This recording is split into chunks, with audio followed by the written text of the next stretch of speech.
The real reason why everybody's here, right? All these people are tuning in because of the title that we put down on the episode.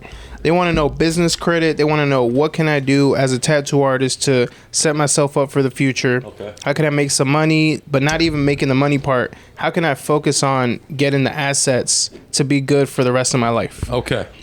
So this is a very interesting subject because I know a lot of y'all fools out there at tattooing have no clue on how to get a house, how to get a loan, or even how to get a credit card.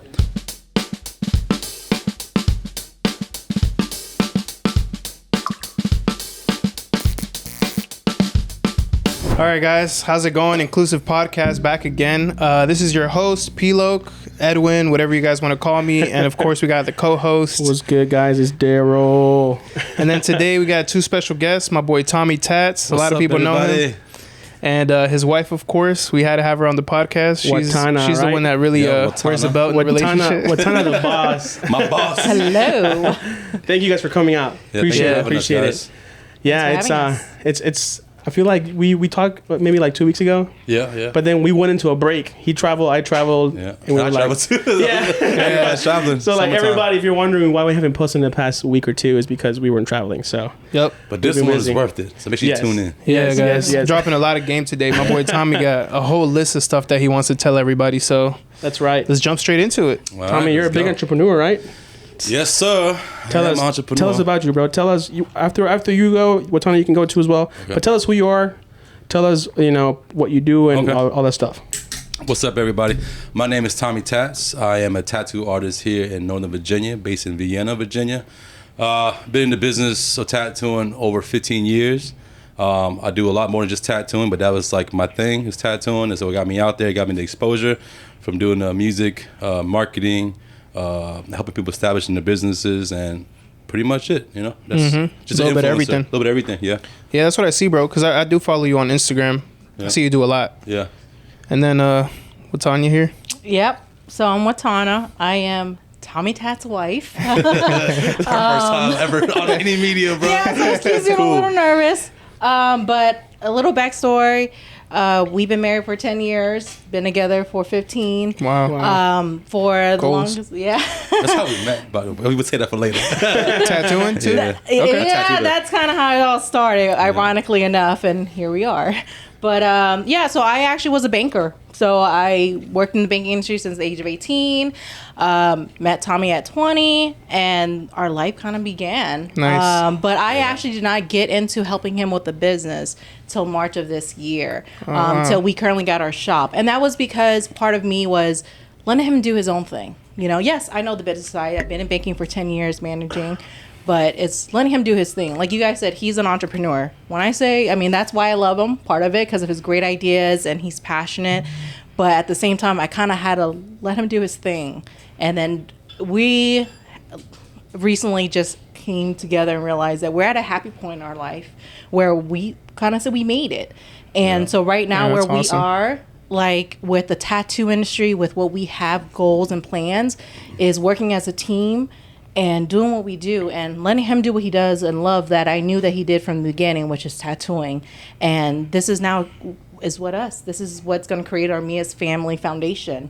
So everything that we're doing is business oriented, dealing with tattooing, but this is what we want to leave behind for our kids. Nice. Yeah. And so, that's why we are here trying to teach everyone, because we grew up from nothing. Our parents were poor, came from third world generation, at the end of the day. Stamps, baby. EBT. So we know what it is, grinding hard. But at the end of the day, we truly want to share our knowledge with everyone and truly have everyone build the wealth. Because regardless of where you're from, what part of life you're grown, if we made it out of the trenches, anybody can. That's right. Yeah. Yep. Yeah. We're not trying to be gatekeepers. We are not gatekeepers. Because at the end of the day, just got to pay the toll fee. the reality is gatekeepers are just being selfish, because you're going to take it only to your grave. That's true. Just how you want to pass on traditions from family to family, old recipes and all that. You want that. End of the day, the tattoo industry has changed from the old stigma to where we are now. And where I see it going, it's going to become another norm. Mm-hmm. Just how people go get their haircuts, how people, go in for a pedicure, manicure.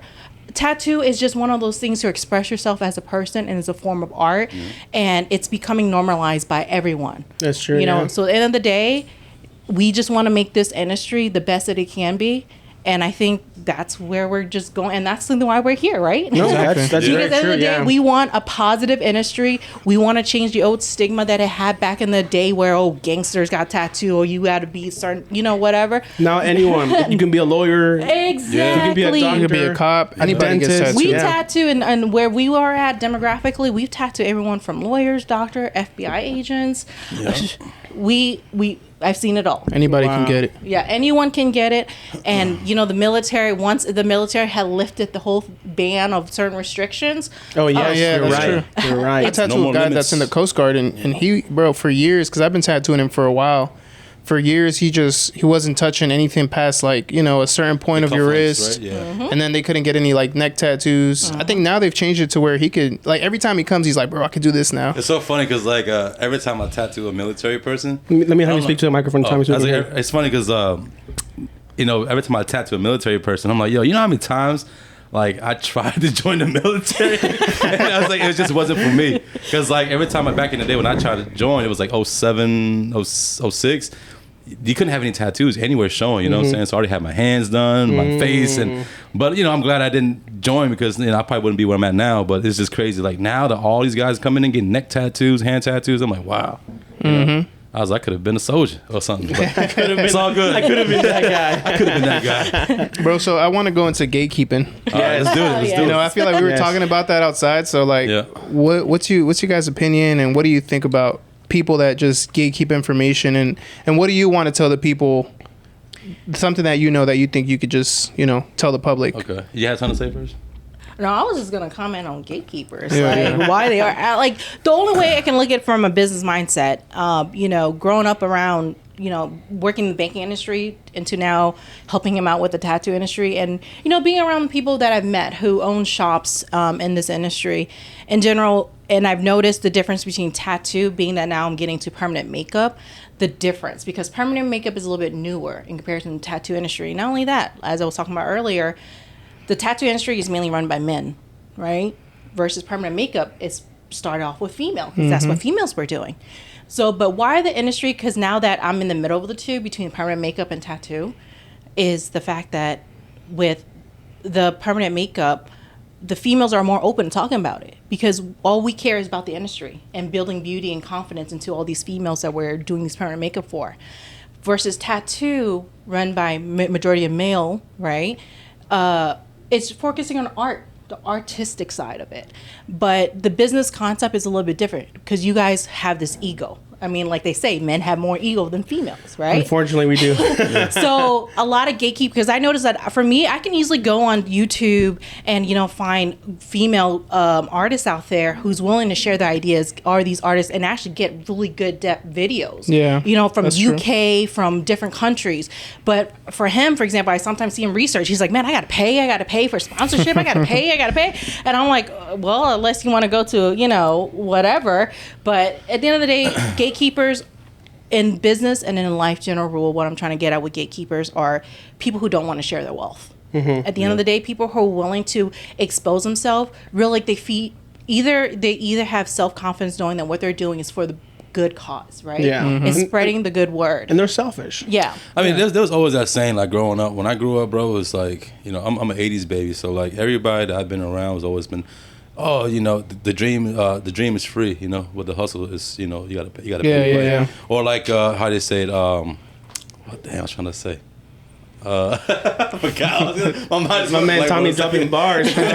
But what they say, I think what you're trying to say.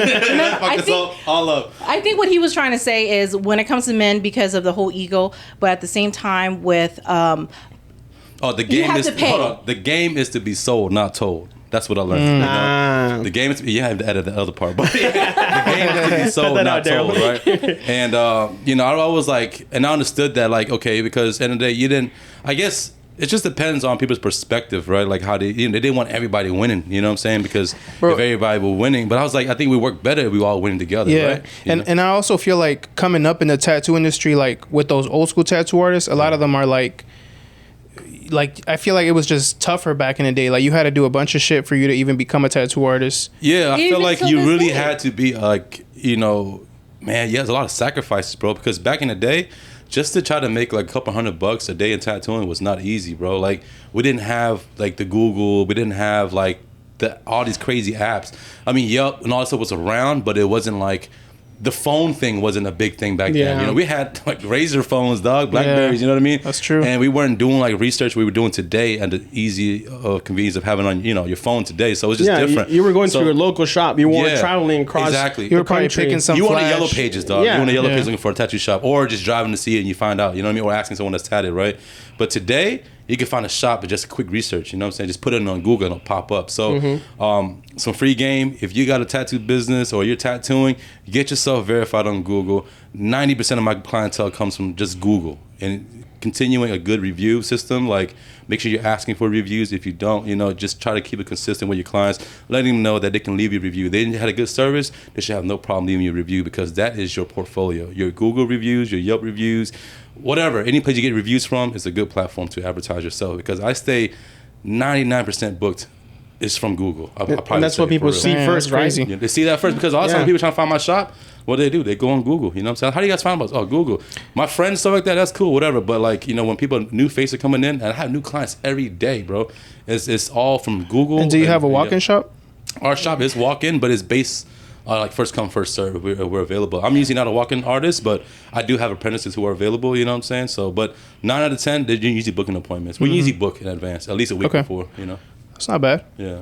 It's amazing. That's really good. Yeah. It's some good tips, bro. Good tips, yeah. I feel like that's the shit that people don't worry about. Yeah, and you guys understand, right? So, like, another thing I believe in, bro, is like, because I help businesses grow. So if you guys need my help, tap in after this podcast, whatever, There you go. I also help people understand like how to build their business on social media platforms, how to establish yourself, how to get recognition for yourself as an artist or a business.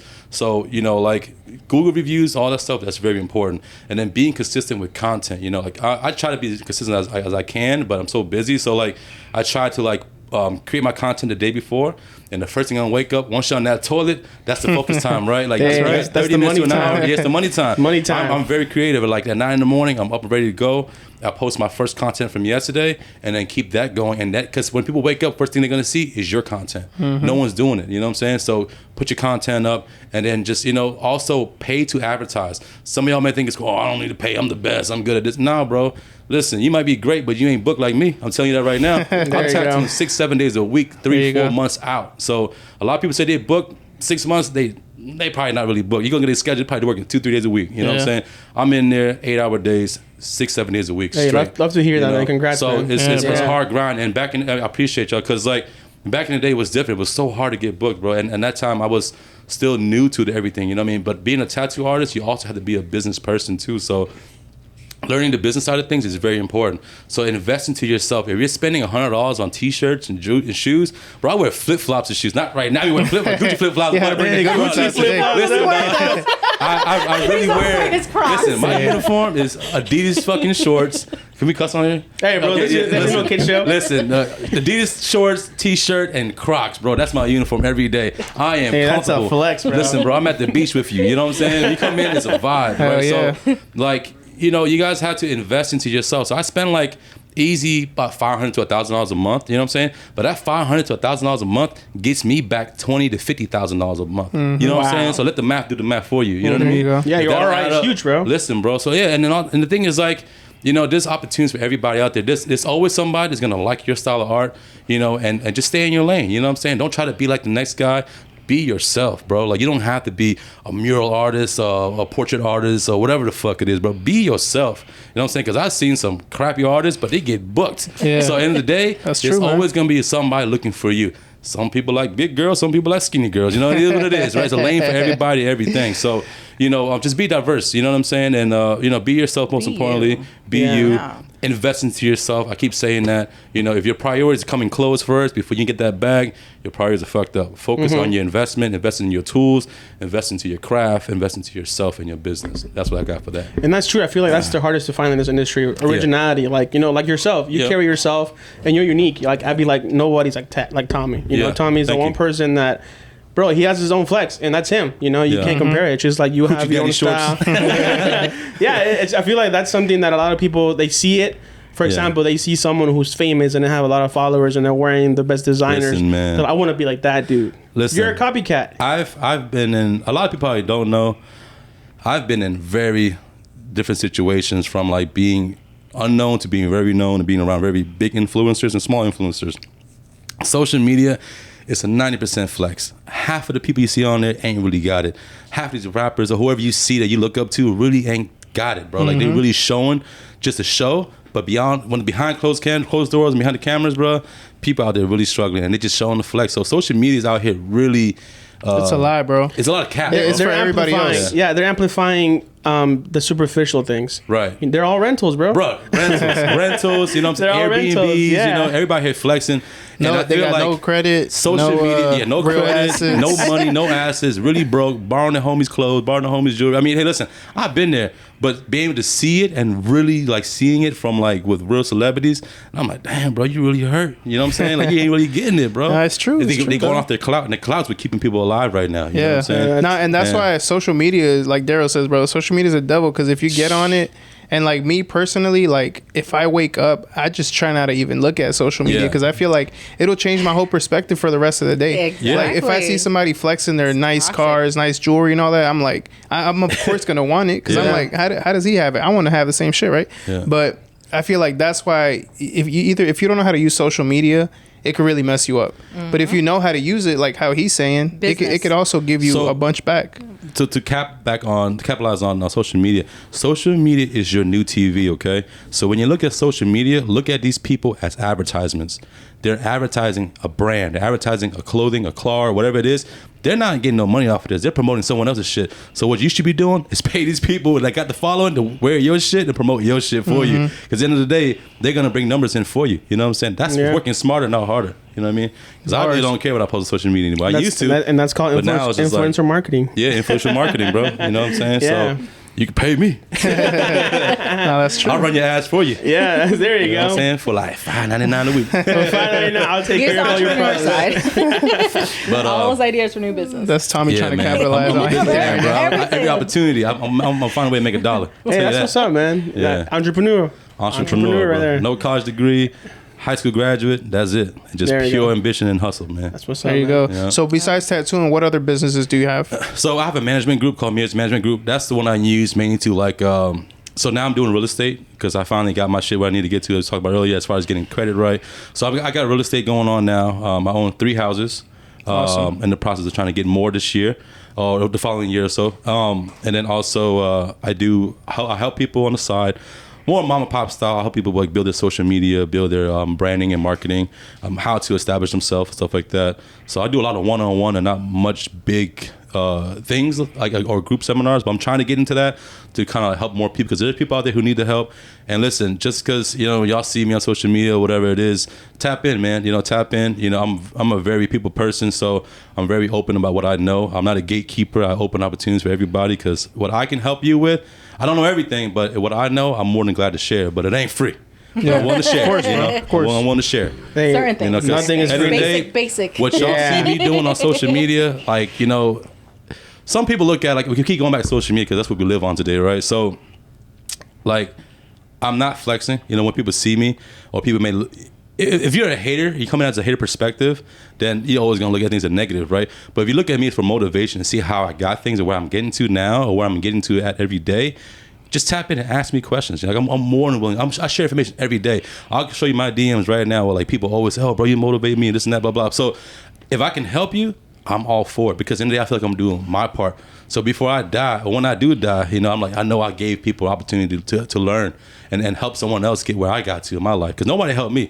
No handouts, no loans, no banks, none of that should help me. But now I know how to capitalize off of these guys. I'm going to utilize it. You know what I'm saying? So I want to share that with everybody. I feel like that's going to be our biggest topic today is how to build financial wealth as an entrepreneur, as a minority, all that. You know what I'm saying? So we're going to get there on this And at the podcast. end of the day, I feel like that all ties into being a tattoo artist, right? Because if this is truly your passion and your career, and this is what I look for when we, get apprentice, people who walk in, it's really, you have to be passionate about this in order to be successful. And I always the first thing I tell all my apprentices, I say, don't do it for the money.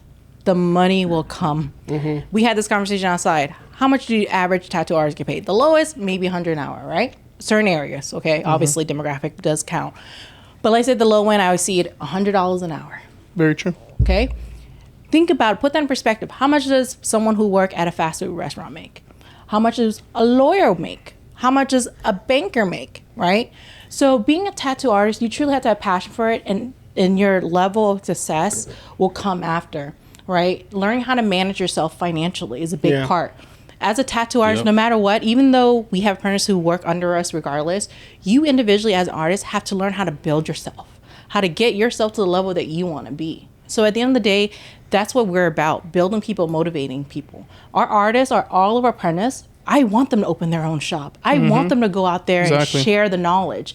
I want them to do it the best way that I know how, because I'm a black and white person. So in the sense where I'm by the book. So DPOR. Yeah, she's by the book. No shortcuts. That's bro. good though. It's That's funny. because I feel like you got yin and yang right here. Yeah. Exactly. No, you guys definitely balance yourself out really well. He's Yeah. always the complete opposite, and I'm like, no, I'm don't like go, the don't do that. ultimate risk taker, bro. And she's like, nope, like you got to do by this, so do by Yeah, that. but you need that. You need someone who's not afraid of jumping, and you need someone who's not so afraid she of saying keeps me no. grounded, you know what I'm saying? And when I make like really riskful decisions, she's like, hold on, think about this, reevaluate. It's like, okay, you're right. You know what I'm saying? Because I've done some stupid shit, and I've invested and lost a lot of money before, and made a lot of money, and I've seen it all. But at the end of the day, you need yourself a partner, a manager, someone that's gonna want to see the best in you and work as a team and not just do things for themselves. So end of the day, if you're looking for somebody that's gonna see, that wants the best for you and see you win, you know, and win as a team, not just for you, you know. So hell yeah, it's a great way to put it. Yeah, I feel like as a tattoo artist too, it's like that's what most people look for, you know. Right. Yeah. Well, not even a tattoo artist, just an entrepreneur. Like I think it's all business. It's hard. It's find another you and someone who understands you and someone that can help you manage. You know what I'm saying? What you got going on. So Very it is true. hard, bro. You know. So real quick, Watana. Yes. You brought up something that I think it's very interesting and very difficult in the tattoo world. Dealing with people that are not motivated, are not driven, and they just constantly keep showing you the wrong things, as in like they're not showing up, very little effort, they're not progressing in their artistic, talent. Like, how do you deal with that in yourself? So, being in management for over 10 years, I've learned how to figure out, in business. And again, I was working for one of the biggest banks, So I learned a lot of good corporate skills. So, Excuse the bug. So one of the biggest things that I learned through my managerial, trainings, as you can say, is finding root causes for things, right? So it's always, if there's a problem, figure out the root cause, right? Because it's the stem of everything, how everything grows. So for me, like when it comes to tattoo artists, the main thing, and even with him, and I'm going to use Tommy as an example because, going back to how we met, I got my first tattoo by Tommy. Okay, Tommy. Boy was out for something, right? But it wasn't one of those where you thought where I just walked in and got tattooed and then we hooked up. No, it was really like one of our artists who actually works for us now. His name is Lotho. Actually taught Tommy how to tattoo. Yeah, Lotho. We wanted him to come today, but Lotho is actually who taught Tommy how to tattoo. What? Wow. And ironically enough, Lotho. Part 2, bro. Part two. He'll be here. So Lotho actually is really good close friends with my cousins, and they're fully tatted. So when I wanted my first tattoo, obviously I'm going to ask them, "Hey, who'd you get tattooed by?" They're like, "Oh, go to Lotho, my boy Lotho." I'm like, "All right, cool. Down the street, let me go to Lotho." So backstory, whatever. Anyways, Lotho wasn't available, and here he was. Oh wow! Hey, Lotto set you up. So Nah, he knew. And he was like, "Tommy, you got this, bro." He called me, like, remember that girl? You know what he's talking about? Yeah, he's like, check out your talent. Oh, I'm there, I'm pulling up, bro. yeah. Say less. So I had no idea. But anyways, going to that, so using Tommy's example, when he first tattooed, just how I do with certain people, I ask them about their life, because I'm all about helping people and making them improve themselves. And because of working in the banking industry, financial thing, I saw so many different people from different walk of life. I seen people who barely had negatives in their accounts every single month getting overdraft fees from the rich to the rich, you know? Right. So when I see money, to me, no dollar figure can make anything. You know, I've seen $millions of dollars in front of me. So to me, money is not, it's just a number, you know? So for me, the value of money, the money is supposed to bring you happiness in the sense of letting you fulfill your joy in life, right? It's a tool. It's a tool. Exactly, it's a tool. That's all it is. Money is a tool. So at the end of the day, your purpose of life is to find your happiness. And everyone's happiness is different, you know? Some people enjoy different entertainment, so whatever they want to do, that's on them. No one can downgrade your happiness. But in life, you need to figure out your own happiness in order to be happy in life, right? Set your own goals, your own standards. Right. You know? So That's right. this whole thing, social media is complete. You know, we have young kids, 7-year-old, a 4-year-old, and an 18-month-old, you know? Nice. So for us, it's like my purpose in life, I feel like, is teaching my kids value of life. You know, we're fortunate enough that we're able to provide them the lifestyle that we have now because of all the hard work that we did, because we saw our parents struggle. So that putting into perspective, you know, when I meet anybody, especially with the work industry, with the tattoo now, it's about sharing that knowledge and that wealth, right? And for me, when it comes to the tattoo industry and for what we're trying to build for our kids and for our, you know, financial well-being, it comes down to the fact that, you know, what we want to share with the world. And so becoming a tattoo artist for me is like, you're getting paid. You don't even have to have a college degree, right? You can get paid over $100 an hour. Over $100 an hour. And that's even at the minimum. I'll tell you, my apprentice makes less, 160 is the minimum. Wow. Nice. Our artist is 160 an hour. Okay, our apprentice, put it that way. One is breaking that stigma. First off, educating the clientele the difference between apprentice, a legitimate apprentice, okay, let me put it that way, a legitimate apprentice, which is someone who's actually, you know, whatever state you're working in, under a licensed artist, you know. And for me, the industry where it's going and the clientele that I meet is doing the right thing for the people. You know, you're dealing with blood. You're dealing with people's bloodborne pathogens, things that people can get infected by. So as a tattoo artist, you need to take it seriously because you can get paid as much as a surgeon. That's Very true. So, Man, We can you know, doctor money. Nah, you know what's funny? Adding to what she just said, to get this spot, I had to go through like attorneys and shit, right? Yeah. Bro, when he told me the fee, I was like, damn, I make more than an attorney. Yeah. So it was Yeah. crazy to see that because, you know, growing up, your parents are like, I want you to be a surgeon. I want you to be a lawyer. But back in the day I'm when like, they well, said a tattoo we artist, cut like, people oh, up. you're a gangster, you're a gangster, thug. yes. What are you doing? What are you doing trying to Yes. get that? And again, that goes with the old stigma that comes with tattoo. And, you know, I'm business. I'm all business. He's all business. He's entrepreneur, but I'm on like the business side where I'm like, I see the change in the industry. We're going from the old, like as we were talking as we came in, because where does tattoos stem from? Prison. Right, getting stamped in prison and all the whole mind. That's why we have that segregation. That's why everyone has their own style. You know what I mean? And now we integrate that into the streets, and that's who was getting into tattoo back in the day. Yeah. Street folks, you know, people in the hood, things like bikers that. and Right, all that, yeah. bikers. It became a tag. Sailors.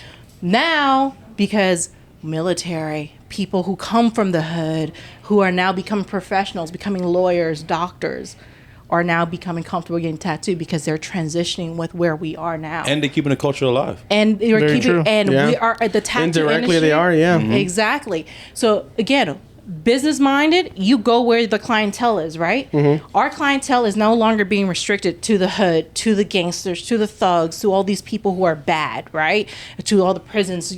Now it's extended now to everybody because all these people, where did they stem from? People who grew out of the hood, just like we did. We grew out of the hood. We grew ourselves. We prospered ourselves. But now it's hitting the tattoo industry. Yeah. Yeah. So you think about now with the tattoo. So that's why we see in our demographic where we're at in Vienna, we've seen doctors, we've seen lawyers, FBI agents, bro, I sheriffs. ain't gonna lie. He can tell you stories. I was like, when I tattooed my first doctor, I was like, babe, I just tattooed a doctor. Oh, I was told like, him this is about crazy, it. No, you because know? I'm always shocked because, you know, I deal with all the clientels that come in because it's not that I am restricting my artists or anything, because in a way I feel like the way the artists that we currently have, they don't have that customer skill and that knowledge for the communication for the demographic. I feel like that a we lot of are. artists don't have that, Man, bro. you know, And they don't. And that's They the don't. hardest part. And it is the hardest part, Yeah. and that's why I think, you know, like I said, I joined the business where I was comfortable enough to tell him, okay, if you want me to help you, it's got to be my way or the highway when it comes to business. You focus on tattooing what you do.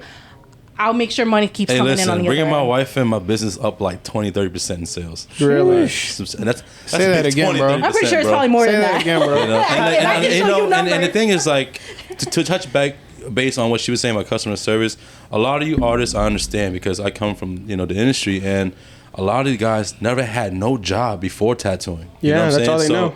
A lot of them don't even speak English too. A lot of them I know they don't speak English. They don't have communication skills. You gotta have communication skills, and to do that, you have to step out your comfort zone and be more comfortable with yourself and be comfortable with your clients, and just try to be more open with people and be more understanding. I'm trying to tell you, customer service will get you that 20% tip or more.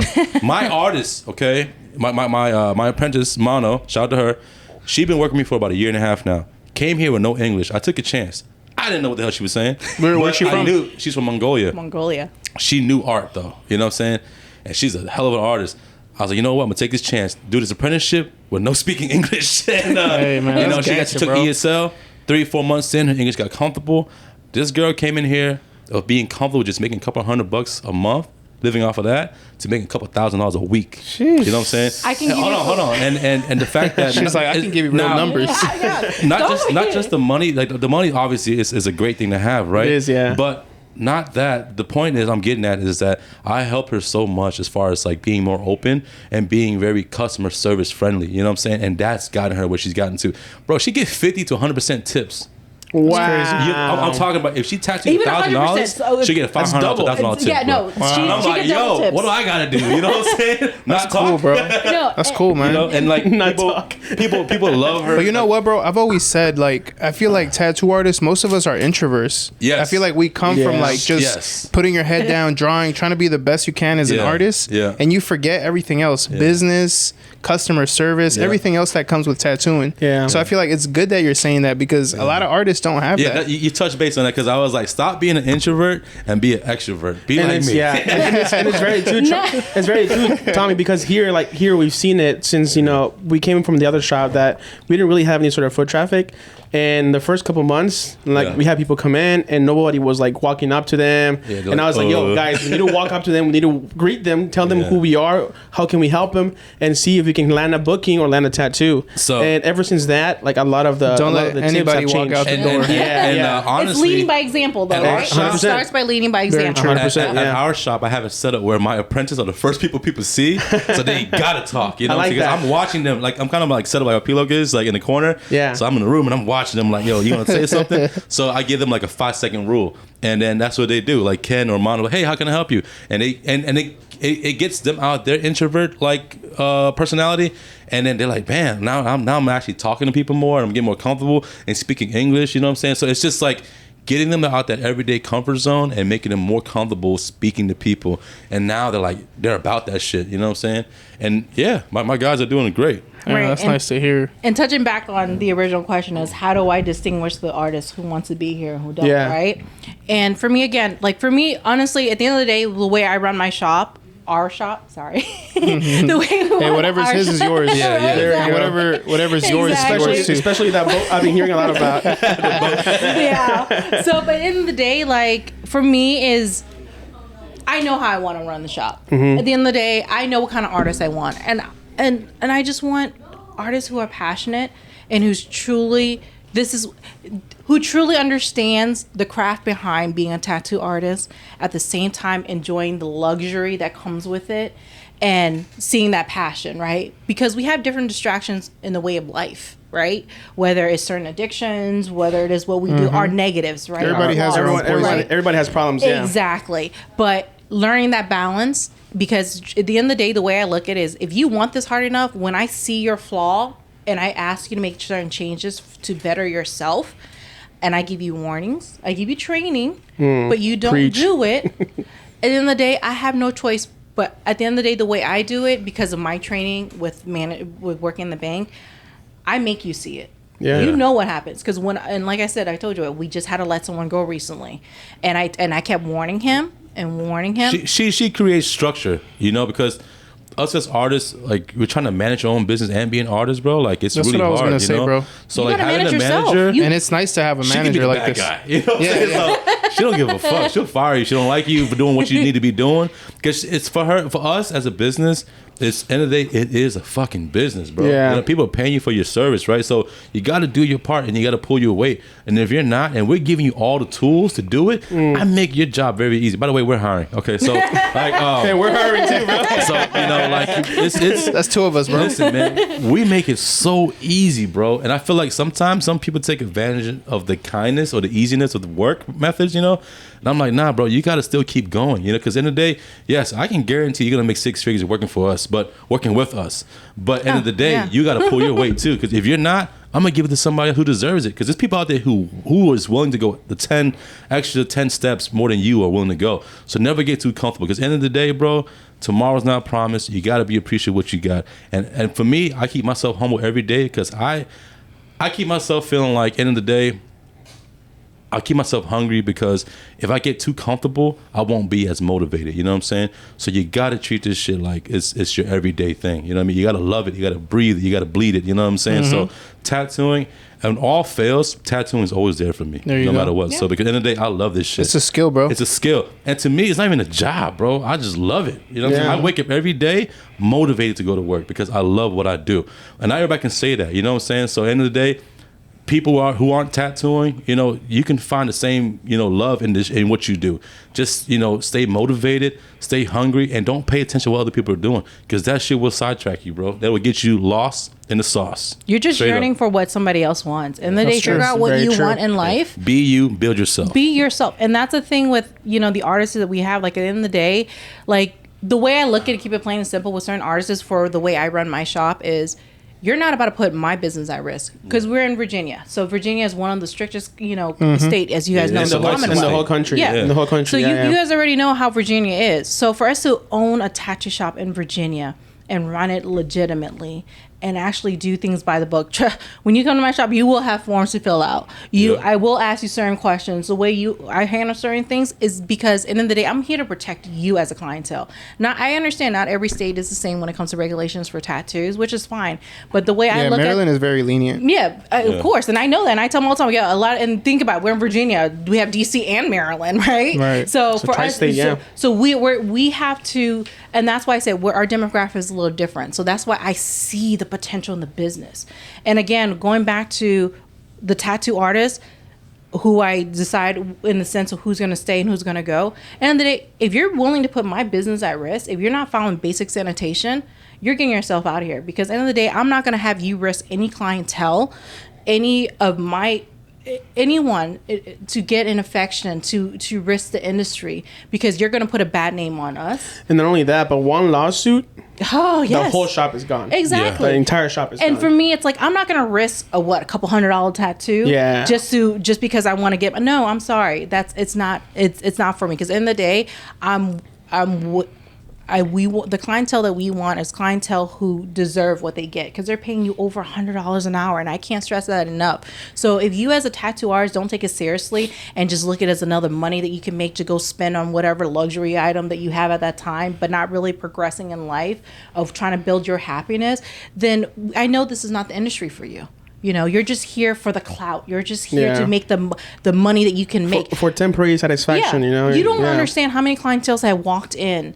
I had this one clientele who came in, and he was a walk-in, and I was like, yeah, just come on in. We have availability. Came in. His girlfriend actually just left a shop. I don't even know the shop name, but they're like, oh, I have to fill out a form? Oh, well, I'm like, where did you go? Like, what shop did you go? You know? Yeah, consent forms exactly. Big, man. And then he was like, oh, yeah, and she got this tattoo, and when she was about to do mine, I was like, no, I'm good. He was over there talking about she didn't use a stencil, everything was like hand drawn. I was like, that sounds like some janky ass. And I said, you have to do your research. But and that's also let me cut you on, but like, when you're running a tattoo shop, it's more than just tattooing. I keep telling people this, like, you know, it's a business. So you have to make sure that all legal stuff is done the right way, you know, to protect yourself, you know, and your clients and your business, man. Like, you don't understand how hard I work to be where I'm at right now. And a lot of us who are here where I'm at knows, you know, if you know, you know, like, you know, there's a lot of shit you got to go through. And, you know, I've been through, like, not lawsuits, you know, knock on wood, you know what I'm saying? But like, I've been police called on me when I was tattooing underage, and I was tattooing underage people. You know, I was tattooing since high school, bro. So like, it's been there. I've seen it all. So you learn. You know, if you're you're smart, you learn from your mistakes. If you're a dumbass, you're just a dumbass. But at the end of the day, learn from your mistakes and learn from other people's mistakes. You know, so. But you've been tattooing since you were 15, right? I was like 14, 15. 14, yeah, wow. That's crazy, bro. Yeah. But like not professional, but you know, of course, scratching, yeah. You know what I'm saying? Like I picked up my first machine, I was like 13, 14. Started crazy. doing like hood tattoos, gang tattoos, you know what I'm saying? And from that to being where I'm at today, doing doctor tattoos and shit. You know what I'm saying? So it's cool, and man. the clientele Lawyers, changes, right? the clientele changes and the bag changes, man. And the bag. That's The bag. the one. Get that bag. The bag You changes. gotta be smart with that bag. But you know, for me, it's like I'm proud to say that I'm not doing it for the money anymore because now the money is coming in. So I try to focus on my craft. I feel like, you know, everyone has a different starting point in their life, right? Like the way I started, I kind of felt like I wish I had the right process of coming. I don't know if there's a right or wrong, but you know, I've been a lot of janky apprenticeships. You know, I didn't really learn shit. People just taking advantage of me, like giving me 20%, they're taking 80, you know, or like never got me licensed. So like, I really like. I've heard that. Sorry to cut you, bro. I've heard that a lot about Virginia, though. Like, there's a lot of people that take the apprenticeship and then they just never get the license there. It's all about the money. So unfortunately, to touch base on that, I'm gonna get there. So I've been through that situation. You know what I'm saying? I didn't have to pay, but I invest a lot of my time. And the whole time, I didn't know no different. I just think, hey, you go work for somebody and you're gonna learn to get your license, right? The fool I learned from didn't even have a fucking license. Wow. And I'm like, damn. But he was taking all the money and not telling me what was going on. So I was like, I left. And then I went somewhere else, and then that happened again. But this time they was taking all the money and never got me licensed. Like, you know what? I'm gonna figure this shit out. There was a school program I took. It got me licensed, and then you know taught me like the basics of like just being an artist. And then because reality is, you know, you can't be an artist, right? The shops are not going to teach you how to be an artist. They're going to teach you how to tattoo. So the artistic side comes from you know, personally, right? So that's what you have to learn on your own. But learning how to tattoo was something that I had to like pay to go learn and do it, right? And now I'm still learning every day. You know what I'm saying? I watch you guys, I watch people, I watch everybody just trying to learn new methods and still trying to learn every day. So back to like the apprenticeship stuff, like, you know, we're going to open up a tattoo school because in Virginia, it is a licensed state. So we're going to create opportunities for those who are not licensed and that want to get licensed. We will have a tattoo school in our shop. It's going to be called Vienna Tattoo Academy. And that'll be open sometime, maybe this winter or this next year. And we're going to give you guys an opportunity to tap in and, you know, come get licensed with us if you want to be a Virginia tattoo artist. And we're going to do things the right way. You know what I'm saying? But it's not only for Virginia artists. It's any artist in general who wants to learn the business or the basics. Yeah. So basically good for any apprentices. And that's because in Virginia and the Northern Virginia in general, there's not one. I mean, and I'll be honest. I mean, there's a few, but they're not like credible. You know what I'm saying? Right. Okay. Because, and you know, what this industry is, I said, from the stories that I hear him go through and, you know, from people that we met, it's always about the money. It's like, hey, pay me $5,000, be on my apprenticeship for a year. Then if you can pass the test, go ahead, and then you got your license.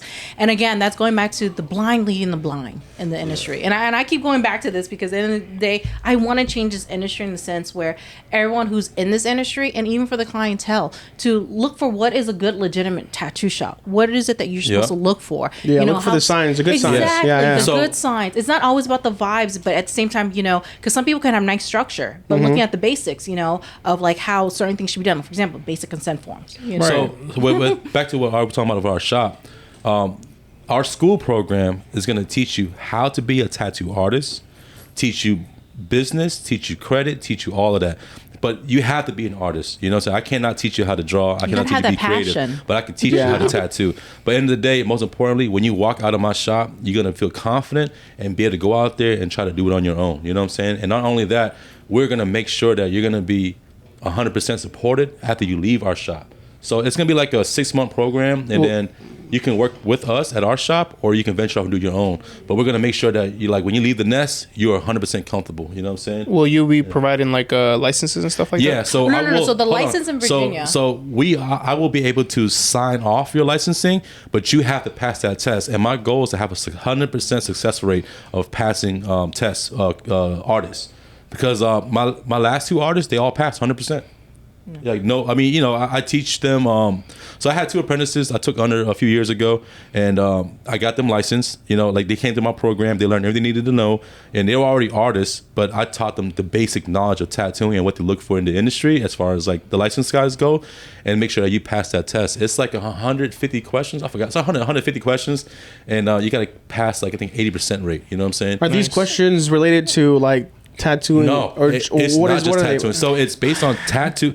So Bloodborne you pathogen guys, stuff? who all you rotary users Yeah. right now, you better learn how to use coil because coil is on the Say it test. again. Say it again. Listen, if you don't know coil, that machine, you better learn how to use that shit because they're gonna ask you like I think it's about 20, 30 questions just on parts. Wow, that's 20% So- of the test. Yeah, so exactly. So putting your name right is important, okay? So make sure you get your name right. Yeah, we're going to teach you like the diagram of the tattoo machines. They're going to ask you about customer service. You know, they're going to ask you about skills. They're going to teach you about sanitation. This is They're Virginia going to teach you State about for you. bloodborne. Or not Hey, that's teach you. cool, though, They're like- going to ask you. I'm going to teach you, but they're going to ask you all these questions. And you know, some people are not like book smart. I'm not a book smart person. I'm a hands-on person. So I am a type of a teacher who's gonna show you and not just tell you. You know what I'm saying? And we're gonna make sure when you pass, you know, you're gonna pass a 100% success rate. Yeah, know, that's It's our amazing. That's what we're gonna try and Hey, aim for. please let us know when you do this. We would Yeah. love to come out and Hell you know. yeah. It's in the works. Bro, It's in what the would, works. We've been slowly working on it. For but the people that's that for are sure. curious, what would something like that cost? Okay, so back in the day, I'm recapping Yeah, what yeah. it was. When I paid for my class, it was like 7 to like 10,000, right? Like around that price. My class program, it'd be a 6-month program. It's going to cost you 20 grand. We're going to offer financing for people who don't have the money, or you know, some type of payback program. But I'll hold up to 10 students at a time. It can be all in one program, or it can be everyone at their own learning Pace. pace. Yeah. Yeah. So it doesn't have to be all at the same time. And then my program would be based on how to tattoo, how to build a business, and how to build your credit, and how to get established as an artist. So building yourself from the ground up. And what you need to do to pass a great for price, a bro. Virginia. I think 20 bands is more than fair. Bro. I mean, how much does a lawyer and a doctor pay? You know, Shit. Well, not even For that. 100,000. I'm gonna tell you this: if you come to my program, I will guarantee you will make your money back the first year. Wow. If you don't, I will give you back half. But that's because if you don't know what the hell you're doing. But listen, I'm telling you right now, like I will. that's I will how honor that's that, how like you know? confident you are, bro. That Oh. you Listen, I- hold on. I'm gonna tell y'all. If you come to my program, if you want to spend 20 bands a year on stupid shit, spend 20 bands with me, bro. In 6 months, I guarantee you make your money back within the first year after you graduate my program. You'll make that money back, if not double up. You know what I'm saying? Again, I guarantee. going back to what he said is investing in yourself. Now, obviously not everyone needs to do this. Probably You know what? because I'm not there's going 100 bands. So I think like, bump it up, bro. Bump it up. yeah, But shit. no, think about it. So again, we're talking about demographic, right? So Maryland, you don't need a license. DC, you don't need a license. So this is people obviously for Virginia, right? Yeah. But at the end of the day, it's called investing in yourself. So course. what we're providing in the academy is based on what the guidelines of Virginia State's telling the people who wants to be tattoo artists what they need to know in order to become legitimate tattoo artists. That's right. But at the end of the day, if you think about that in a broad spectrum of the whole tattoo industry, why don't we have a standard throughout the whole state? Exactly. But not know? only that, I mean, so, honestly, yeah, I if feel like- Maryland had that, bro, I Yeah. would love to take it. You know? Yeah, Yeah. so back onto like the school program. So I'm gonna have a class just for like people that are trying to learn how to tattoo and get a license. And I'm also gonna do like we were talking about earlier, I'm gonna do like a 1 month program, like a once a month program where you come in for like, you know, a few hours, and I'm gonna those who are entrepreneurs who are already established or, you know, trying to need some advice or get some game, I'm gonna allow a program where you guys can come to me once or twice a month, learn how to establish yourself as an artist, how to build your credit, how to build your, you know, get your finances in line, and also establish yourself as an artist as far as staying booked, staying busy, and learning how to manage things. Can you go a little into detail about that, bro? Or should we Which part? take a little break Yeah, first? I'd say let's take a little break, Okay. but I'd say we jump back into the business part of All this. right. Yeah. Because I know you know a lot about Yeah. personal business, credit, Yeah. Business credit. business credit, you know, all that Oh, good stuff that comes with it, Yeah, right? I gotcha. I'll show we're you the gonna- business credit cards. I ain't captive. So real quick, guys, we're gonna jump in to our favorite part, one of our favorite parts of our podcast, our sponsorship. And once again, it's our boy Clandis. So boy Clandis, he never does us wrong. Come on in, Papi. That's what, ooh. All right. Getting that fat life treatment. Fat life. That life treatment. Hey, Clandis, Thank real you, quick, brother. come to this microphone and tell everyone what you brought us today, bro. Thank you, bro. That looks like ceviche. Look at that one right there. It is. I got the double H aguachile, the heavy hitter aguachile, which is with tuna, guys. I hope you like it. Enjoy, okay? All right, Can thank you you. tell us what you put in it? Well, Don't give us a secret though. yeah, just tell the people what's the ingredients. Oh, the basic ingredients is onions, cucumber, tuna, and the secret sauce. You already know. Machine. Yes, that's what's up, guys. So today, Heido brought us something that we love to eat at the shop. Yeah, this is like our shop favorite, bro. That's why he called it the heavy hitters aguachile, because he started doing the tuna for us. It was like a new recipe, and it just became our favorite. That's a good name. Heavy hitter tacos, right? Heavy hitters, bro. Heavy hitters aguachiles. So real quick, guys, please help yourself. Grab one. Grab it from the bottom. There's two tortillas in there. Real quick, guys. As you guys know, Clanda's Kitchen. He's our sponsor for today's episode. If you guys want to book Clanda's Kitchen or go to one of his pop-ups, please go visit them. Give me a second. My boy right here is blocking my camera. But yeah, so if you go to one of his pop-ups, you get 20% off. I mean, not 20% off. You get $20 off. You order. No, what is it? $5 off, right? $5. 20%. I like that. You get $5 off your $20 orders or more. So make sure to check out Clanda's. He has a bunch of pop-ups coming up. Nice. He has one coming up this Sunday. Today is August the 2nd or 3rd. That's good, bro. It's like ceviche. It is. It's similar to ceviche. Yeah. You ever do this with popo? What is popo? Octopus. Oh, yeah. He does.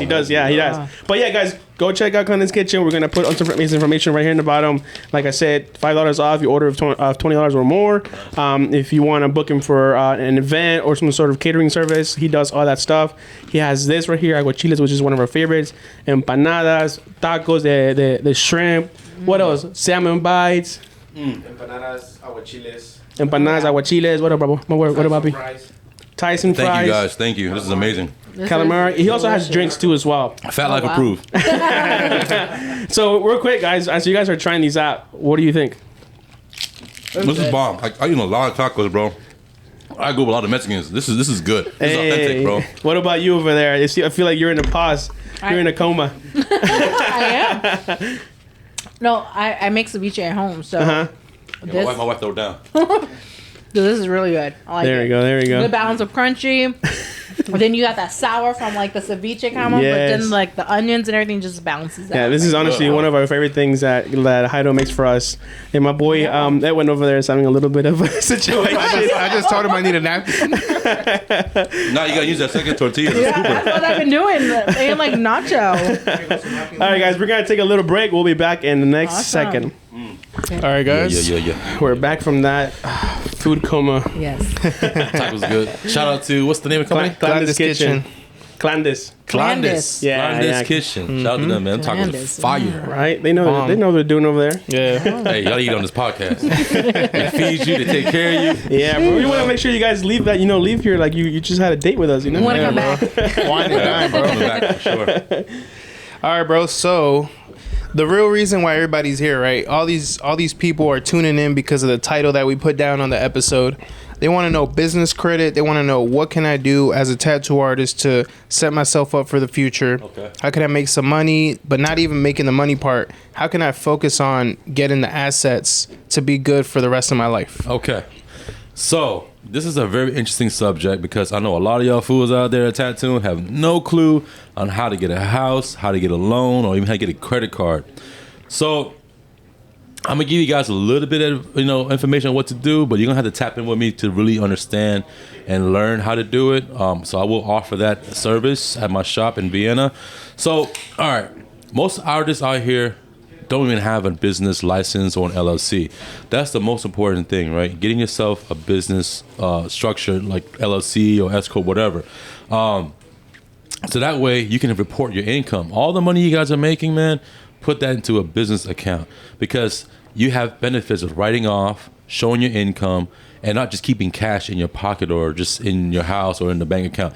Cash is cool, cash is king, but credit is everything. So, a lot of us out here as tattoo artists, like I didn't learn until maybe about 5 years ago or 6 years ago, I really got into it. I was like tattooing full time and I couldn't buy a fucking house, bro. I had the cash, but it was just like, oh, we just can't take just the cash. You got to have it like in the bank. I was like, oh shit, I thought cash was cash, you know? Yeah, you need that so history. they was like, nah, you got to have money in the bank because that you got to show proof where that money came from. So it's called paper trail. A lot of us don't like to have paper trail because nobody want to pay taxes, right? But listen, man, get out that mindset. I'm going to teach y'all something different because at the end of the day, your cash is everything, but your credit is also very important. So, like I was telling people earlier, credit using your credit card, right? So if some of those don't have a credit card, to get a credit card, you got to have some type of proof of income, right? So to have proof of income, you got to have a job or like an LLC to show proof of income, of taxes, or whatever. And So let's get into credit card first. To get into credit card, you gotta have at least 6 months of income into your business account, okay?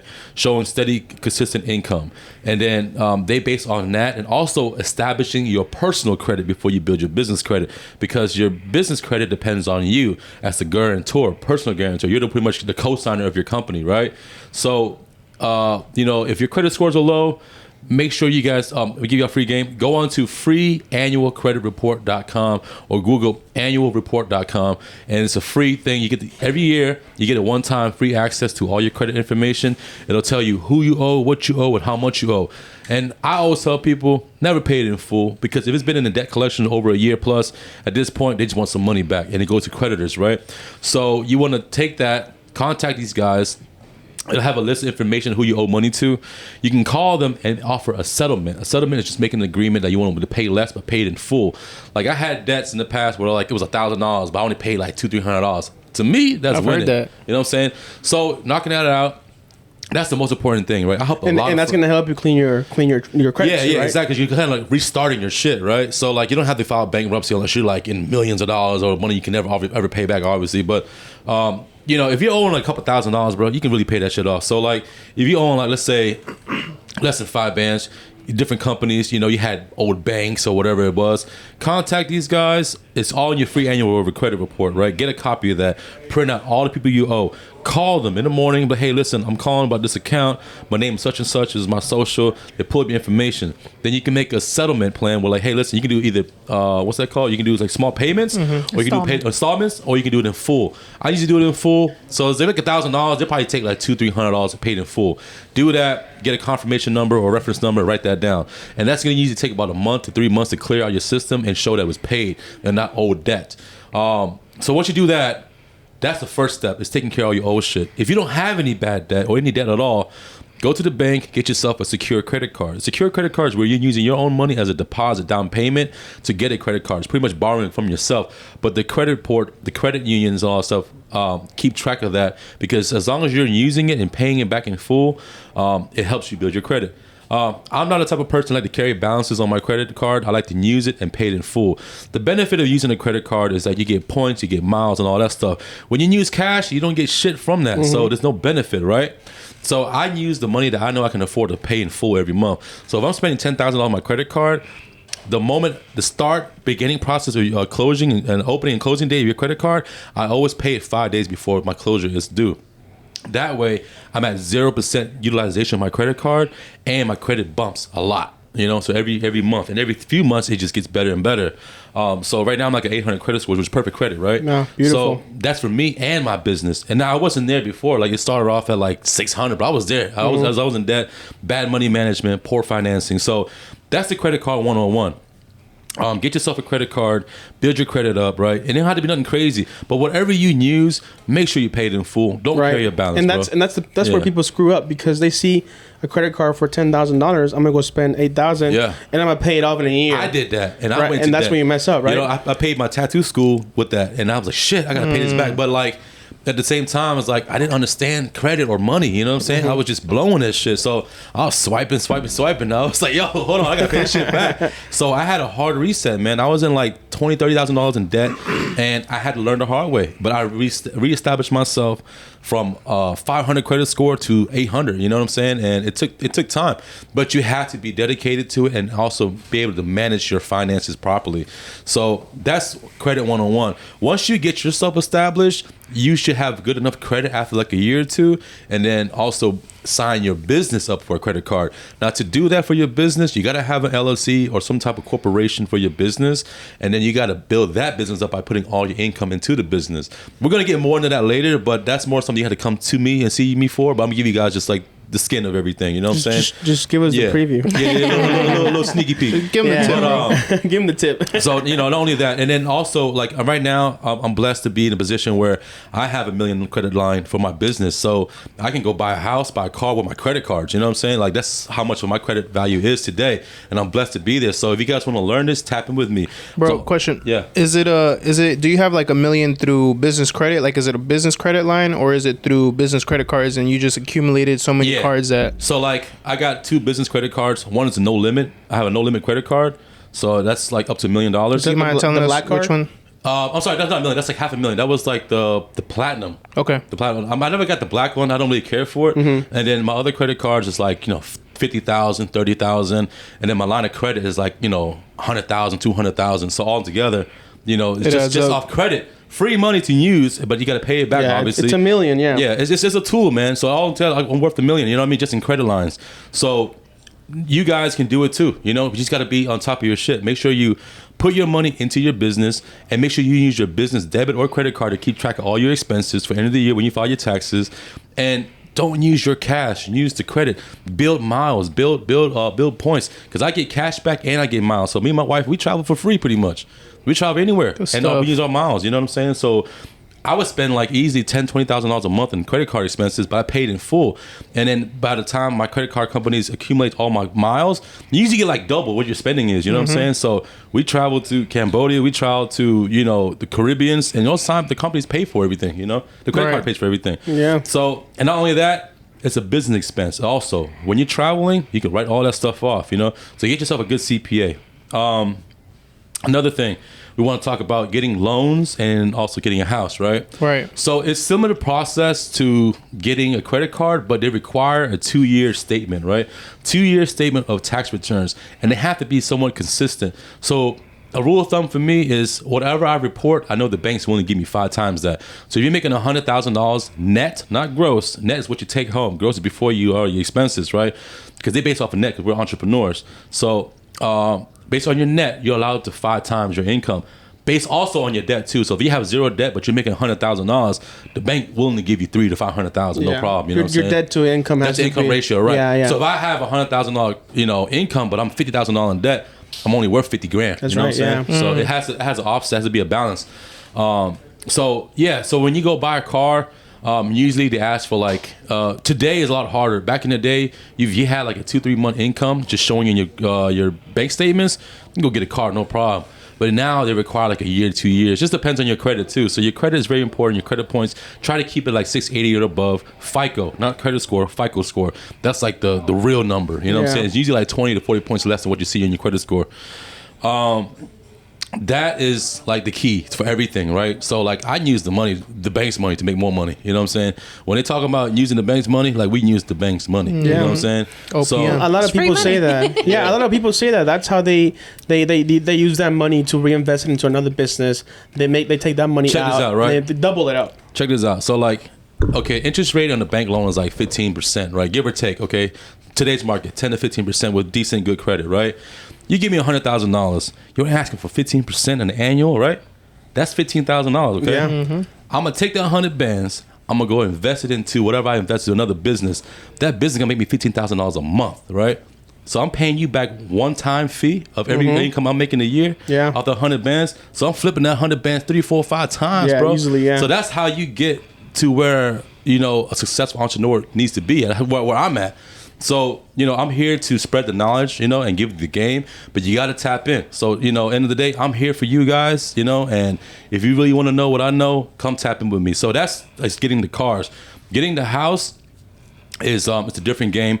You got to show at least 2 years of income. You know, with me, I try to report at least 6 figures or more because I make large investments. So like to buy a house for like, say $1 million, you got to show like, you know, 2 or 3 million on your income, you know what I'm saying? Or close to, you know, that a time and a half. And also your debt to income need to be balanced. But they look at 2 years of tax returns. They look at your income. They look at where the money is coming from for your down payment. You got to have that money sitting alone, not being touched for at least a month. Mm-hmm. So if you have cash, 3 months? Okay, 3 months. Yeah, that's I try to. It's 3 months. Yeah. So anything in your bank account after 3 months is considered your money, regardless of where it came from. Yeah. So if you deposit cash, let's say in the month of January, by the time your April month statement is, unless you're trying to get a house loan and whatever money you about to use for down payment, if it was in there before 3 months, they don't even ask. And this is in your savings, right? Well, it doesn't matter. Savings checking. It needs to be an Okay. account. So like, okay, the banks get really iffy when they see a lot of cash, right? Cash, Right. Yeah. Not credit card process or like wires, but cash, cold cash deposits. It's very scary for them. So what I do is I put my cash into my regular business checking account, right? But I keep a separate account where my money holds in the savings, like a business checking or savings, where there's not much interaction, coming in and out. So the only thing is I put like, let's say, A clean account. I put like 100 bands right in this one account because I know it's clean for 3 months and I can use it without the bank questioning where the money came from, Yeah, right? yeah. So like that was what I was doing, and now we own 3 houses. 2 is rental properties and 1 is our personal income. And these houses, the extra income I'm getting from that, like extra $1,000, $2,000 a month that I'm getting besides that mortgage, but on top profit, right? I'm putting that towards my house. So I'm pretty much living in a $1 million house for free. Yeah. You know what I'm saying? So Sheesh. that's the benefits of That's living, awesome, bro. like capitalizing off your credit and living financially stable, you know what I'm saying? And not stressing. So like my mortgage out of our pocket is probably like 2 bands, bro. Wow. And I live I'm not bragging, but I live like a 6,000 square foot home, you know what I'm saying? And I'm comfortable. And we live in a good area, a nice house, you know what I'm saying? And it's like, you guys can do it too. If I could do it, you guys could do it. And we came from nothing. So it's like, end of the day, save your money, spend your money wisely. If you're going to spend your money, make sure it's an investment. Make sure you can benefit off of that, you know what I'm saying? But at the end of the day, we all have our Vices. of our vices, Our vices, like yeah. we used to gamble, we stopped, you know what I'm saying? And them man, them monthlies was, I'm like, yo, 100 bands? Like, no way. We, like, we you know what knew I'm it saying? got bad when we take friends with us and they watch us at a blackjack table and said, "You just Yeah, they're watching bet us like we're the pro. our Yeah. rent money." Oh and I my look at them God. and I feel so bad because again, it goes back to that reality of Yeah. when you have not the flexibility, but when you're at a level where you're comfortable and that, because the way I feel like everyone has their own vices. Like our vices used to be gambling in the casinos, but it's your reality of what you're spending your money on. You can make $1 million a year, but you spend half your money into gambling or something bad and just go to waste. Listen. If you enjoy that, then okay, enjoy it. But is it truly bringing you happiness? That's when you got to take a self-reflection. So you have back. to change your Yeah. perspective in life, right? Like how you spend your money. So now it's like, I found new hobbies. Fishing is my shit. We love fishing, I'd rather bro. spend $30 to $50 every time I go fishing on worms and not catch shit versus going to the casino and spending thousands of dollars in Yeah. a minute and come home sad. Like, damn, I could have bought this, could have bought that. And that's how I have nice things, bro. Because at the end of the day, I changed my perspective on like gambling. change your and priorities, my yeah. priorities. It's you know what really I'm saying? about priorities So- and going back because we have a family and I think for us because we were not digging ourselves a hole because like, again we got used to the lifestyle at the end of the day and the money was coming. It wasn't like we were living above our means. It's just we have $5,000 extra. Okay, let's go to casino see if we can win more money. But we lose that we don't feel bad. We're like okay. It is But you know it what is. sucked though? She be hitting them jackpots, and guess who's paying the taxes? Me. Listen, bro. I filed taxes, right? We're not talking about that. Listen, hold on. Let me tell you, this is the craziest shit, bro. I didn't even know we won because they keep the bank keeps track of like what your wins and losses are, right? Yeah. I was like, why is the gambling say we hit $1 million? I don't see $1 million. I was like, and I had to pay taxes on that They shit, count bro. every penny. I had to pay taxes on that. Oh, yeah. So my CPA, Everybody is counting. listen, my CPA had to really help me because I'm like, bro, I'm not paying $500,000 in taxes. Though. I'm not doing that.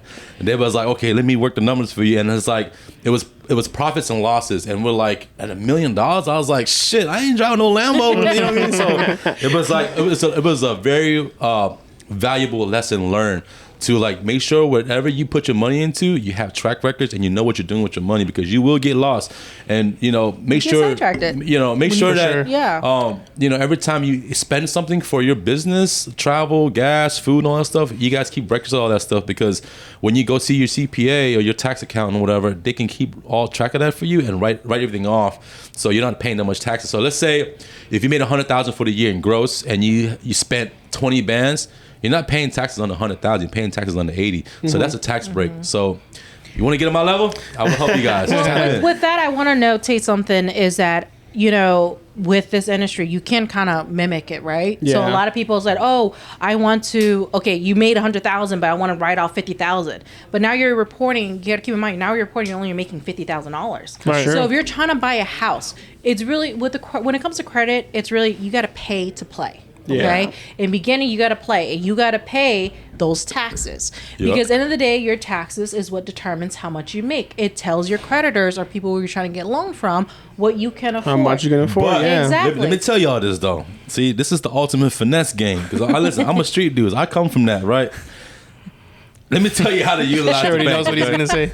She's like, You come from, you do got to pay to play the first year, 2 years, right? Yes, that's but what when I you was gonna start get at, 2 reporting years, 100,000 yes. plus or $50,000 plus in your bank account, in your income, the banks want to give you $100,000, $200,000, $300,000. So that money comes right back. You just gotta know how to flip your money. Yeah. So take that money, flip this, pay them their money back. Because at the end of the day, everybody eats together. But you gotta utilize it right. and then there's like, to like any entrepreneur knows that there's all these legal ways to write off money too. Yeah, like they have a bunch of things to help you out. Like investment accounts. Get yourself some rich friends. No, it's not even that. It's You'll learn really a getting lot. yourself a great CPA. Again, we were talking about this earlier, CPA, because finding a good CPA, and you might have to keep shopping. You might find one on your level currently, but when you get to that level where you're hitting 6-figure, 7-figure numbers, for your income, you got to find a CPA that fits your need. Because you think about it, why do, this whole presidential election, why do they not, these big name figures, politicians, why do they not expose their tax income? Yeah, why do they pay less than us? Of course. You will always look,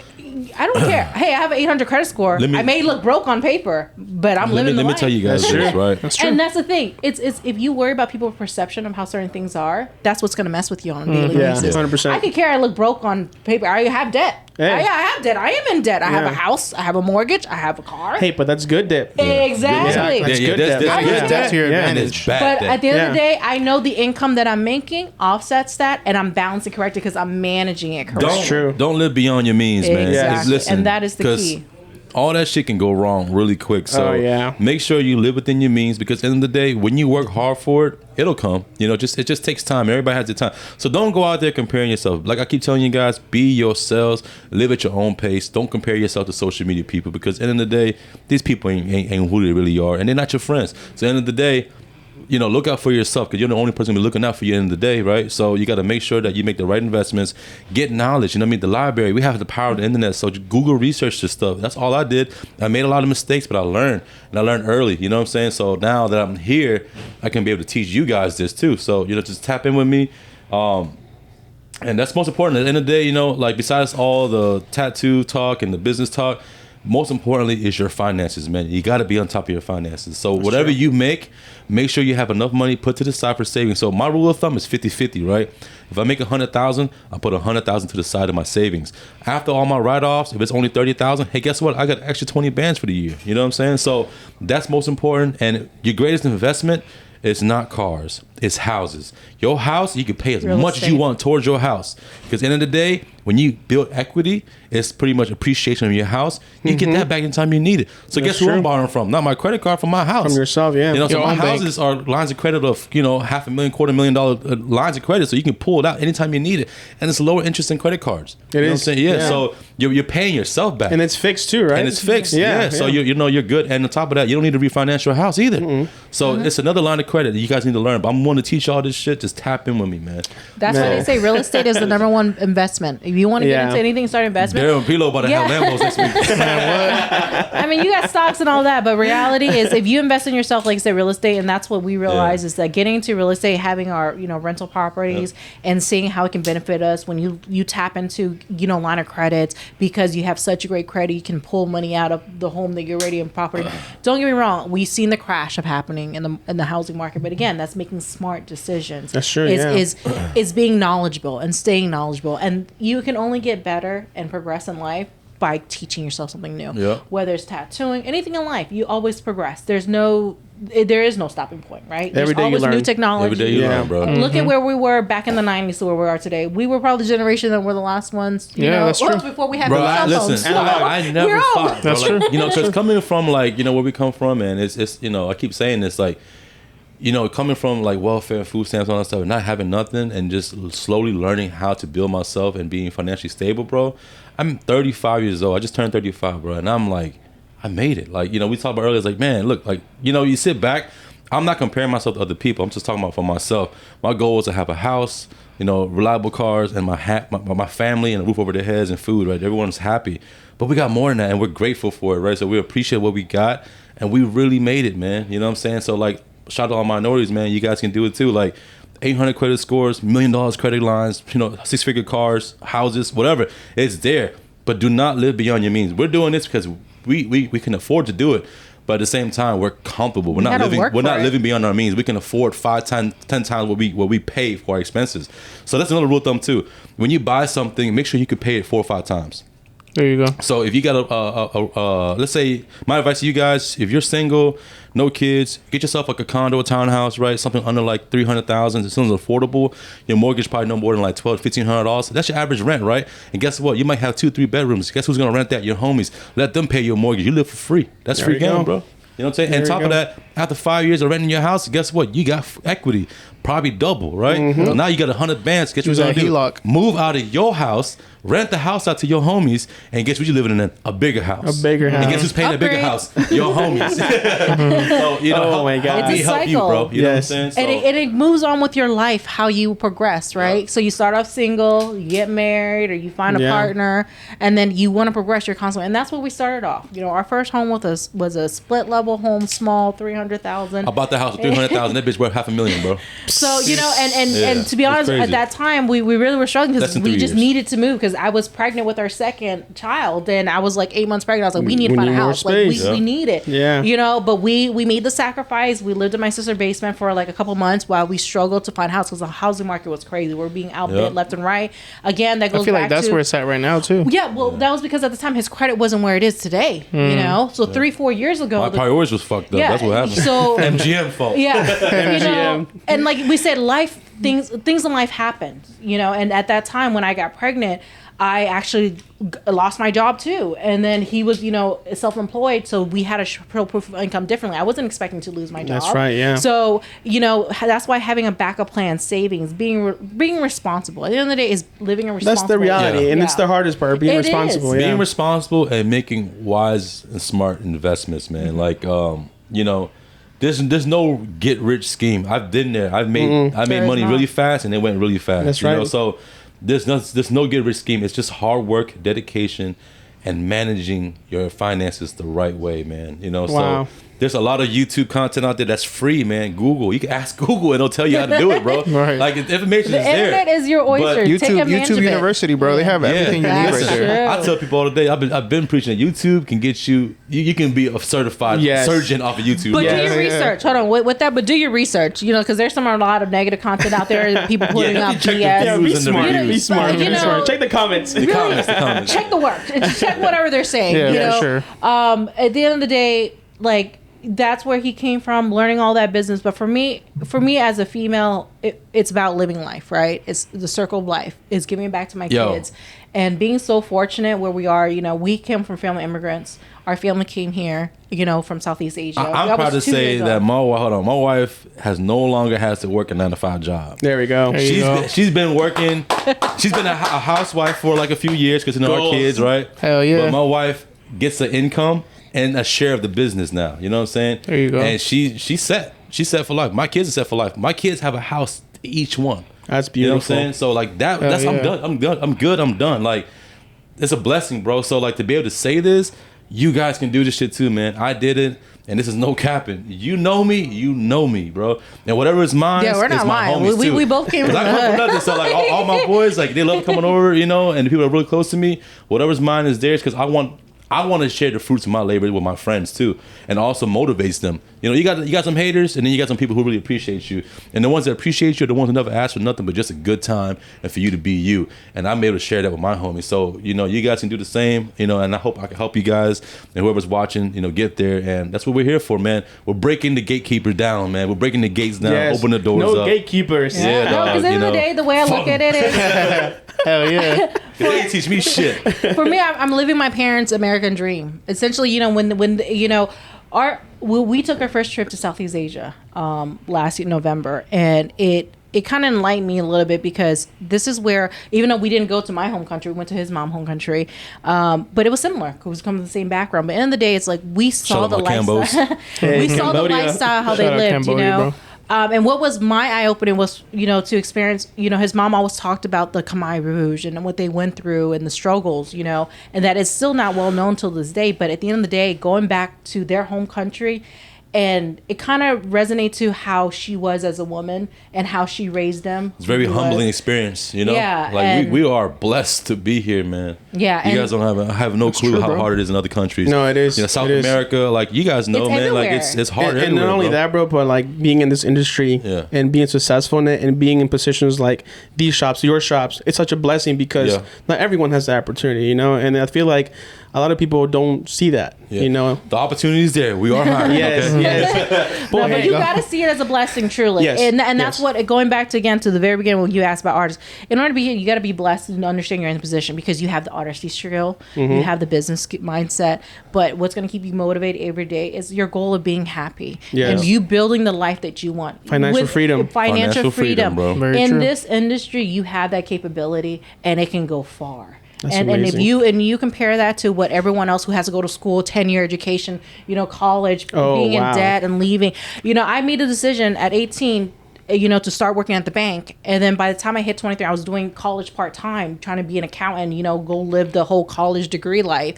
But as I was progressing my career in banking, I became one of the youngest manager in my area at the age of like 20. Wow. So when I became, Yeah, that was crazy. and so when and then I kind of hit like at my point at like 22 where I'm like, okay, where do I go from branch manager? I don't have a college degree. So if I wanted to become a regional manager, I needed to go back. And then at that time, that was when the market crashed. And all my college friends who went to school, graduated, paid all that money, they're coming out with no jobs.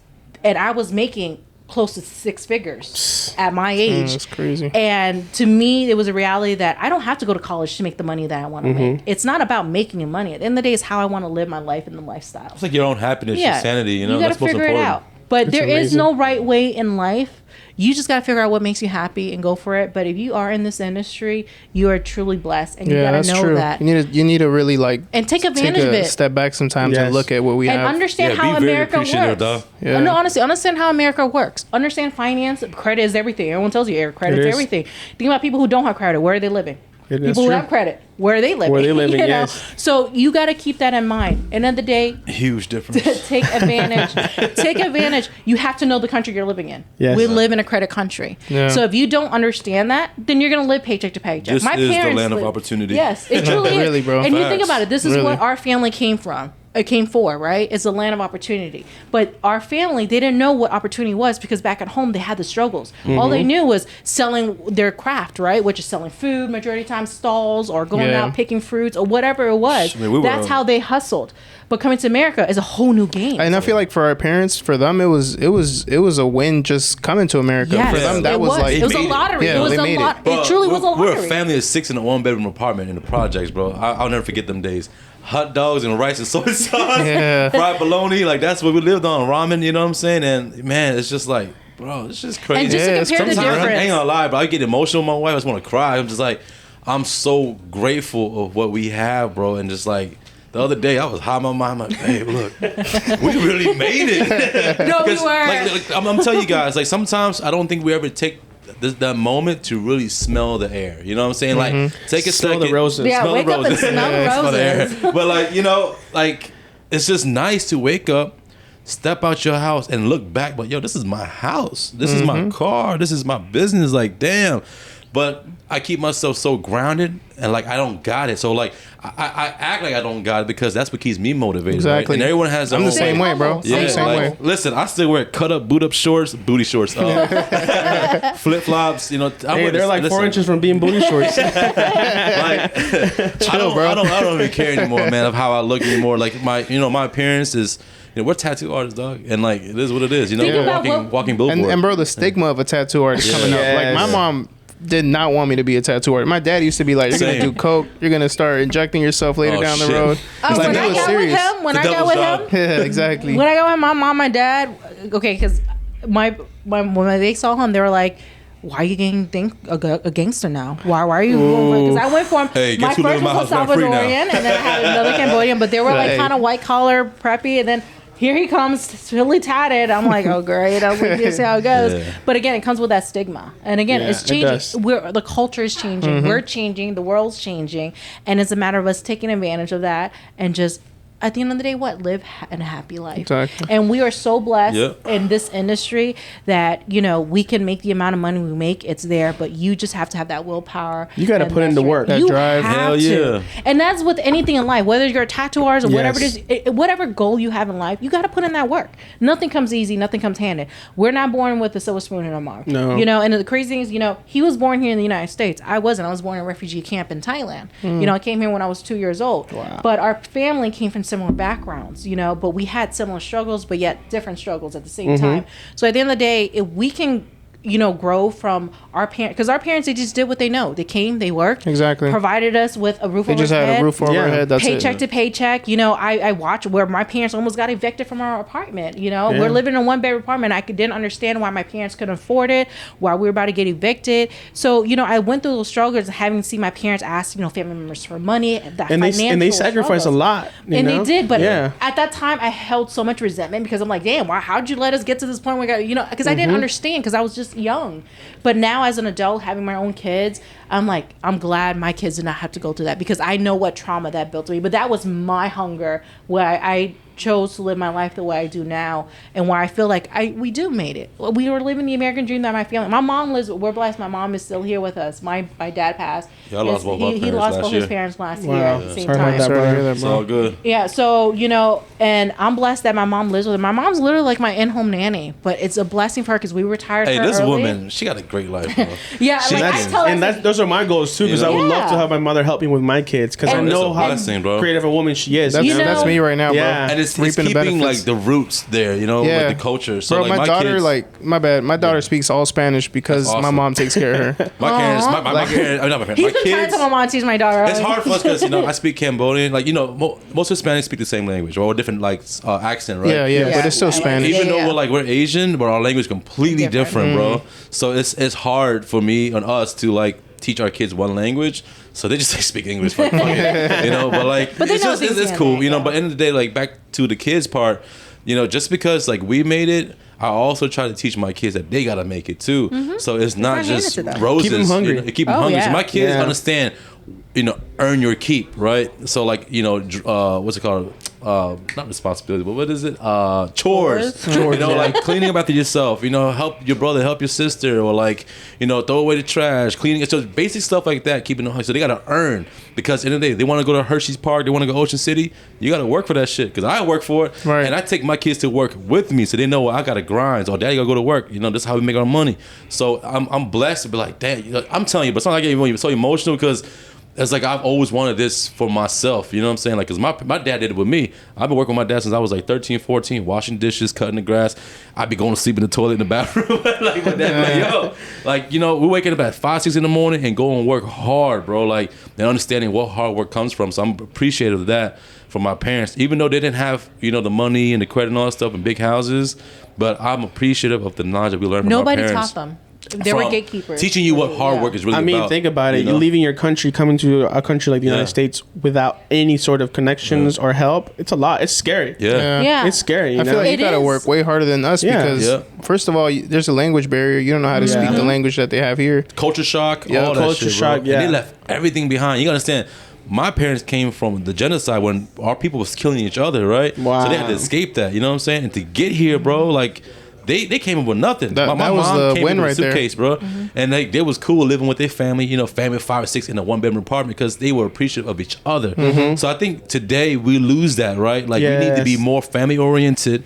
We need to be more together. You know, stop being cliquey. We all need to be able to help one another. Like, at the end of the day, we all want the same thing for each other, right? I hope so because at the end of the day, I don't know. I want the same for my friends who are around me. If I can motivate you, I'm winning, bro. Like, That's end of the true, day, what's mine is yours, and I'm willing to help you get there.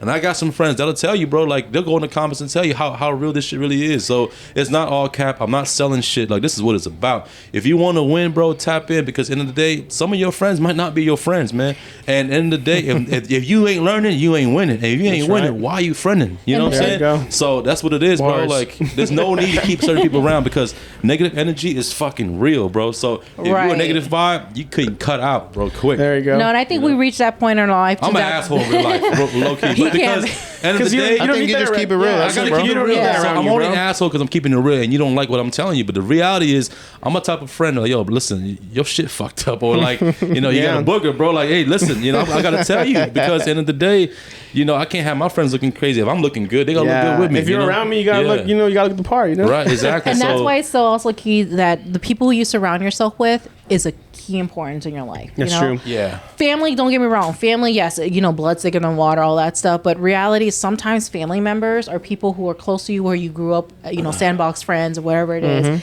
They can be your biggest Anchors. You know, anchors. Like, you know how they say, you know, a crab in a barrel. Like when one crab's trying to escape, another one just brings them on Brings down. them down, yeah. It's like and you know, me being with him for 15 years, I seen that from the other end. You know, even from the beginning of our relationship, there's certain friends that he had that I knew they were just dragging him down, and I warned him.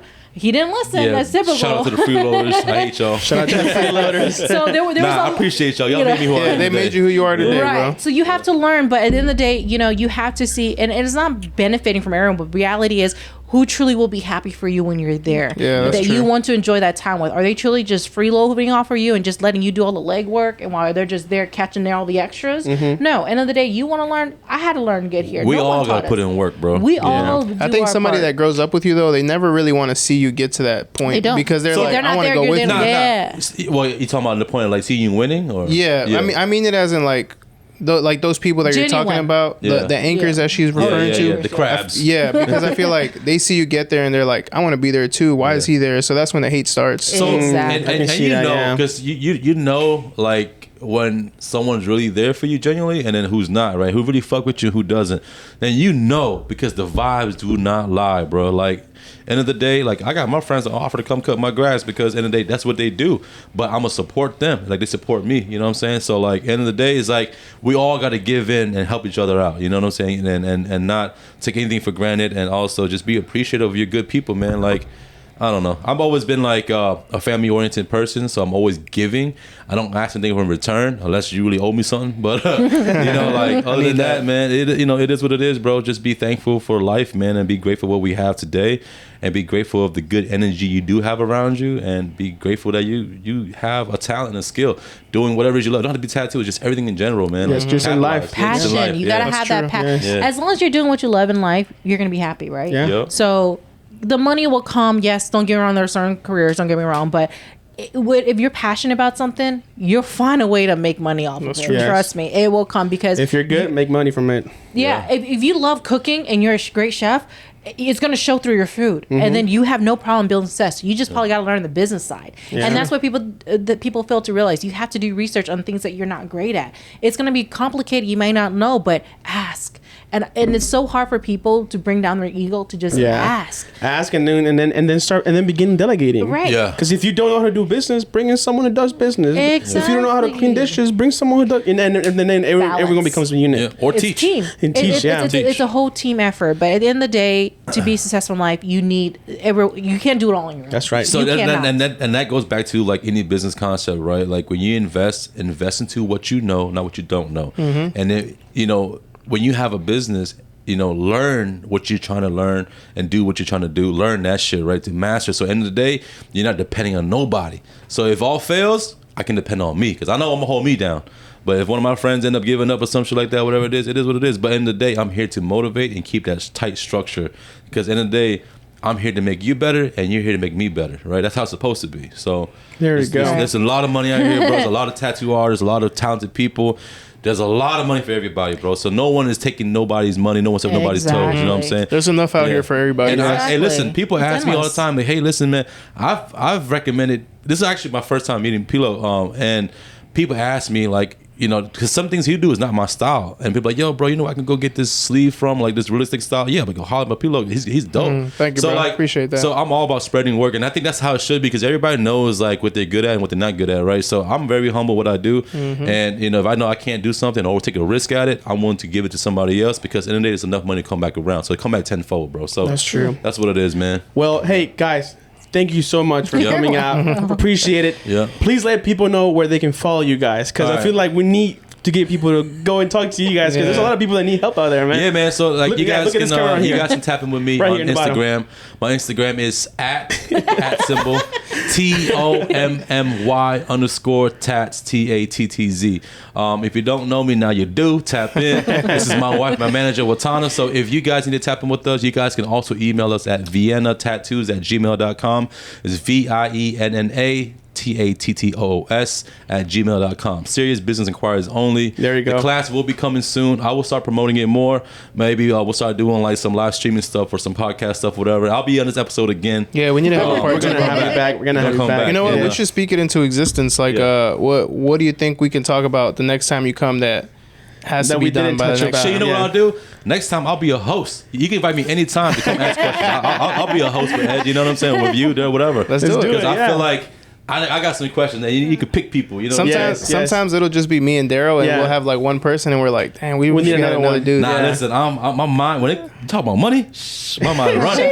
Just being creative. I'm here, man, and I'm here to pick people's brain and help make people better, and you know, and give advice, dog. Yes. So, Thank you guys for coming out. Thank you guys for having us. Appreciate Yes. it. You guys are wonderful people, and I Yeah, feel like thank you. we've learned so much in these Yeah. past like hour and a half. It felt like family when we came in. You know, like, Yeah. I knew you guys. It was yeah, cool. I'm so happy we reached out, and thank you for giving us your Yeah, time. man, You know, for do you sure. have any final thoughts? Yeah, Edwin? bro. I mean, besides honestly, this feeling like it's been one of like our best podcasts. Thank like you. I feel Thank you. like Appreciate the it. people are probably gonna get the most from this one. Hell yeah. But besides that, thanks for taking the drive. I really like It's that our we finally pleasure. met in person. I know Yeah, we're yeah. always like liking each other's stuff on Instagram and shit, but Exactly. I've never really met you, so That's it's nice cool, to man. meet you. No. Yeah, Nice what to you see on Instagram is really me in real life. So, you know, I'm a real deal, man. You Thank know, ain't you, no guys. capping, bro. So Thank you, Yeah, thank you bro. for thank you for all the gems, thank you for all the knowledge Absolutely. and Thank you all guys that for having beautiful us. stuff. and thank you for the tacos. That was amazing. Yeah, shout out Leather's Kitchen. Yes, sir. All right, guys. Yeah, so, guys. thank you for listening in, and make sure to follow us on Spotify, Apple Music, and YouTube.